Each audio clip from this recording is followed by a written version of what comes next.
Wow, VNC may negosyo na. At Erica nagmakaawa.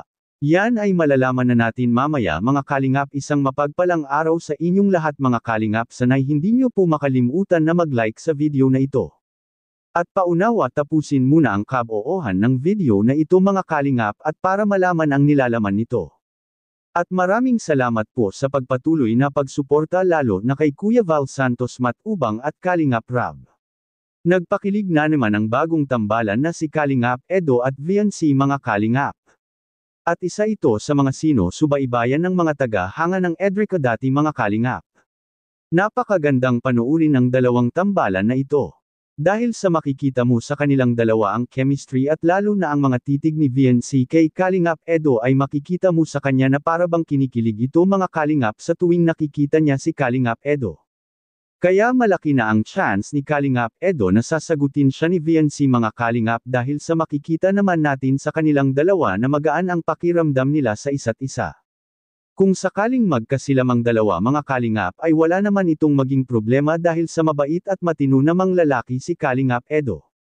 At siguradong makapagtapos pa din ng pag-aaral si VNC dahil sa susuportahan ito palagi ni Kalingap Edo para sa kanyang mga pangarap sa buhay. Katulad na lang sa mga ginagawa ni Kalingap Edo dati mga kalingap kina Erica. Matatandaan natin na si Kalingap Edo ay hinahatid sundo niya dati si Erica sa paaralan at para masigurado na maayos itong nakapasok sa kanilang paaralan. Samantala nagmakaawa si Erica kay Kalingap Rab mga kalingap dahil sa kanyang mga nagawa at pag-alis kina Kalingap Rab.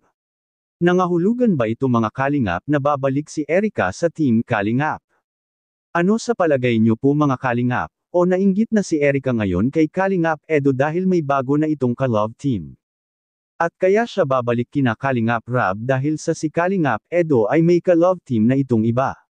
Marami din namang nagkagusto sa pag-alis ni Erica sa Team Kalingap dahil hindi na anya hinintay pa ni Erica na mapagawa ang pabahay na pangako ni Kalingap Rab sa kanila. Ngunit parang malabong mangyari na matupad ang kagustuhan ni Erica mga kalingap dahil sa ang karamihang viewers ay hindi na sila gusto na babalik pa si Erica kina Kalingap Rab dahil sa may bago ng gusto ang mga viewers mga kalingap at walang iba ang tambalang Edo at VNC mga kalingap. Sa kabilang dako naman ay may negosyo na si VNC mga kalingap makikita po natin sa video. Pwede ka magpa-laundry dito. Kung gusto magpalaba, version na ito. Google ka nga pala kasi. Oo. Oo, grabe. Ano sila mama mo? Andyan?